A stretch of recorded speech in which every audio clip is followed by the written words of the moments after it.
For today's tutorial, I'll teach you how to make this stylish bubu dress with fringe and also how to attach a collar and placket to the neckline. So here is my fabric. You need about 4 yards of fabric to make this dress, roughly 3.5 to 4 yards. I've already gone ahead to fold my fabric into two. What I'll do now is to go ahead to fold it again because I want to cut both the front and the back together. Now for this dress we have two lengths, from where the bubu started and where it stopped, and from where your fringe started and also to where your fringe stopped. After folding it, this is what I have. Now let's go ahead to mark our measurements. I'm going to start with a starting line which is about 1/2 inch, and I'll mark it at the top of my pattern. This is where I'll be taking all my measurements from, and I'll outline it. Step is to mark my shoulder. My shoulder is 14 divided by 2. It will give me 7 inches. Now after marking this, place your tape and measure the length of your sleeve. The length of my sleeve is about 11 inches, and I'll add 2 inches to it for folding allowance. From the edge or the end of my sleeve, I'll come down by 1 inch, right? Then the next step is to go ahead to mark out your neckline. For the neckline, I'll be cutting both the front and the back together. I'll mark 3 inches. So from that 1 inch I went down from the side, I'll connect it to the neckline here. So after marking this now, we are going to mark the depth of the front neckline. I'm using 3 by 3 inches for the front and then 3 by 1 inch for the back neckline of this dress. After I'm done marking at this point, the step is to mark how wide you want your sleeve to be. For my sleeve opening, I'm using 9 inches and then I'll add 1 inch to it. That means my sleeve opening is 18 inches plus 1. For the sewing allowance, I'll connect it. Now I'll go ahead to connect or go in a little. I'll place my tape, mark the shoulder to under bust line, then I'll mark my shoulder to waist, then 7 inches to get your hip point. If you're much taller, use 8 inches for your hip point after your waistline. Now the measurement you need is your hip measurement divided by 4 plus extra sewing allowance. So my hip is 40 divided by 4, which will give me 10. I'm adding 4 inches to it, giving me 14. Now this 14 inches, I'll mark this all the way down, meaning I'm using 1 inch for stitching allowance by the side. By the time I'm done sewing, what I will have left is 13 inches. So this is what I have now, and the next step is just to go ahead to cut it out. If you have any questions so far, please kindly go ahead to ask. So after cutting this out, I'll go over to the other side to cut. I'll cut out the sleeve, and this is what I have at this point. Now the next step is to cut out the neckline. You want to separate it, so I mistakenly notched the back of my neckline, right? You want to cut the front separately, then cut the back, then add 1/2 inch on top for joining allowance. What I'll do next is to go ahead to separate my pattern. Then this is what I have. The total length of my dress is 55 inches. The bubu side is about 33 inches. Then while the fringe side is about 22 inches. Place my tape here and I'll come down by 8 inches. Then what I'll do is to measure that point starting from the shoulder part of my pattern, right? So what I have is roughly 11, and I'll come up by 1 inch, making it 10. So this is the opening for my placket. You want to open it, then after that notch it, create like a V. When I open it, you see what I mean. You create like a V at the center, right? So after you're done notching it, now you're going to take the measurement around it to create your placket, and you want to notch it in a way that it will relax and open very well, because what we are going to add to that side is going to be straight. Go ahead to place your tape and take the measurement round at this area. So you see me taking mine. Sorry, my hand is blocking this part. So what I have is a total of 16, and for the placket I'm cutting out 17 inches. You want to add extra 1 inch to avoid shortage, and for the wideness I have 4 inches. Placket, I'll be ironing a tissue gum or light pepper stay, whichever one you call it. So I'm using the lightest one so that it will not be too thick. So after ironing it out, this is what I have. So I folded the edge with 1/2 inch on both sides and I ironed the center. Now we are going to place this with 1/2 inch, just 1/2 inch, place it this way. So what I'll do is to go ahead to pin it, right? That is why I said notch the center of this dress, so that when you're pinning this area, it is going to relax very well. So while pinning, you want to pin at the edge. Now this is why I said notch this area. If you don't notch it very well, it is not going to open or relax very well, and when you stitch it, you're going to have like little mistakes there. So I'm just going to open it up a bit, then place that 1/2 inch and place it in between the material I have for the placket. I use the lightest soft or gum stay because I'm going to top stitch it at the front. Because of the method I'm using for the placket, there are different methods to make your placket, but this is the easiest. I'll stitch with 1/2 inch round. So after stitching with 1/2 inch round, this is what I have. So go ahead to cut out the excess you have. The excess you have, that is because we added extra 1 inch. Now you want to place the neckline together. We are going to pin the lower part, right? So what I'll do now is to pin it down. So I'm trying to like fold in some parts to create this little pointy edge. You can make a block edge, you can make a pointy edge.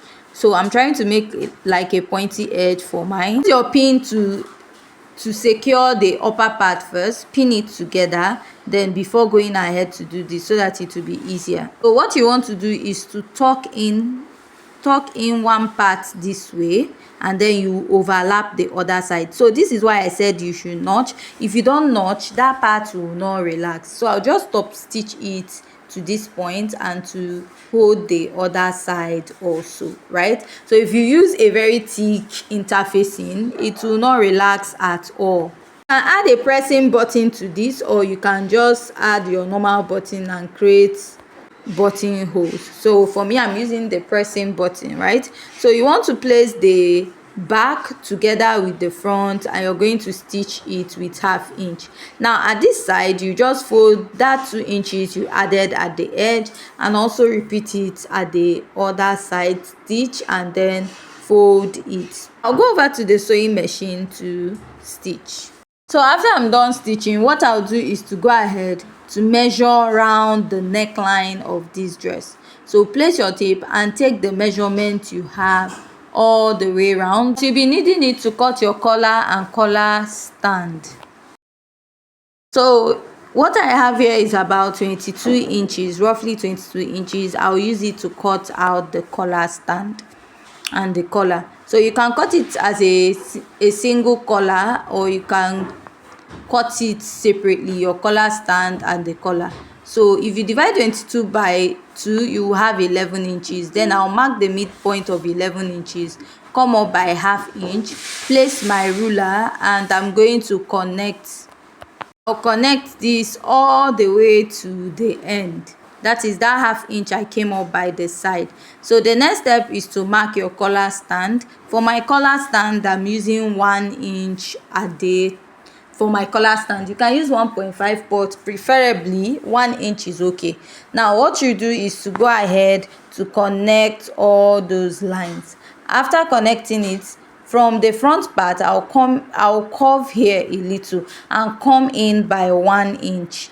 So from here I'm using 2.5, you can use 3 inches, and from here I'm using 3 inches, which I'll connect. So after connecting, I'll extend this all the way up and then connect this to this side. So this is what I have after connecting, and I'll go out a bit by 1 inch. Get the pointy edge of my collar. So I'll go ahead to cut this out. After cutting out, I'll transfer this to fabric. So just like I said, I'm cutting mine together. So I have gone ahead to cut out the collar. I cut out 2 pieces. Then I cut out like a light gum stay. I don't want to use a collar stay because the collar we have there is not that strong.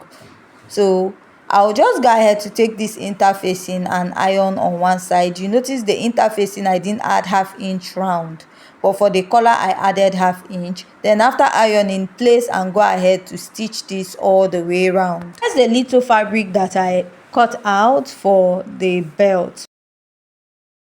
You can use any measurement for your belt. For my fringe, the total length of my dress should be like 51 to 52 inches.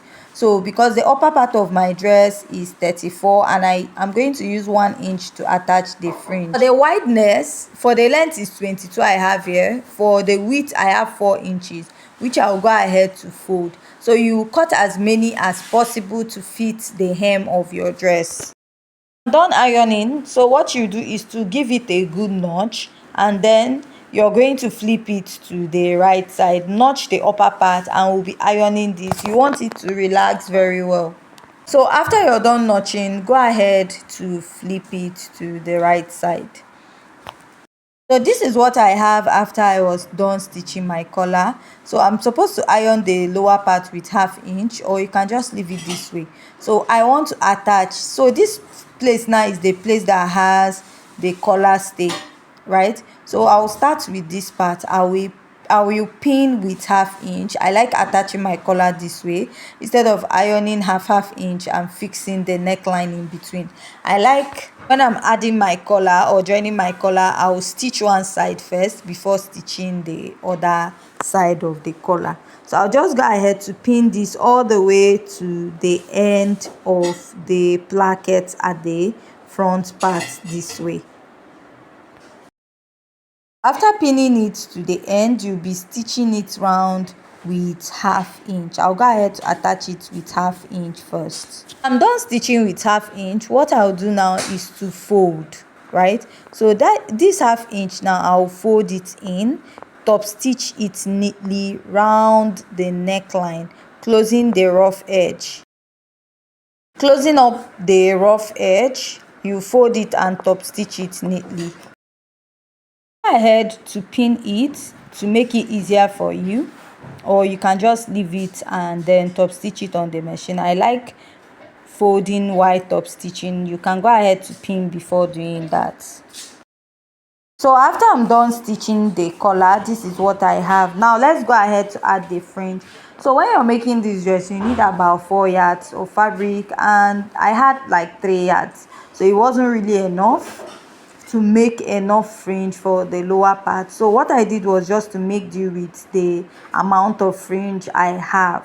So what you do now, let's attach the fringe. Before attaching the fringe that we made, remember I said the length of my fringe is 22 inches and 4 inches for the width. It is not a standard. You can use what works for you, and depending on your length also. I'll mark out 1 inch. Remember, as I'm doing this, I'll also do it for the back pattern, back part of this dress. So this is the fringe I made. Just like I said, my fringe was not enough to cover the front because I just had like 3 yards of fabric. Now what I'll do is to place this fringe on this area that I marked.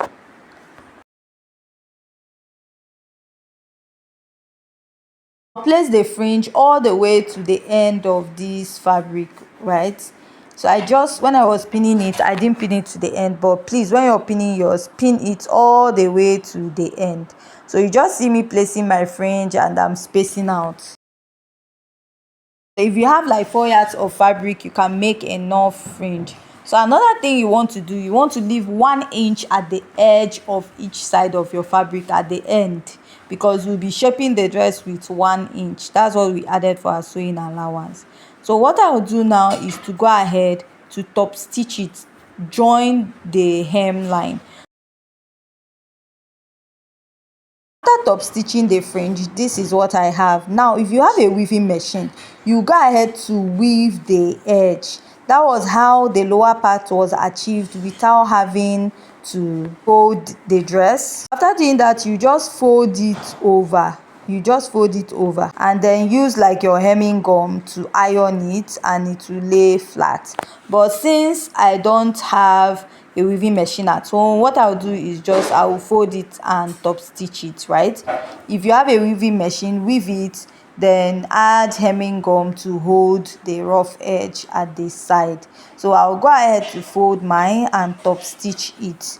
then I'll be doing this for the back. Whatever you're doing for the front side, you're also going to repeat it for the back. Just go ahead to fold it and then leaving out your fringe at the front. So this is what I have. I've gone ahead to fold it, so I'll just stitch the side with 1 inch all the way down.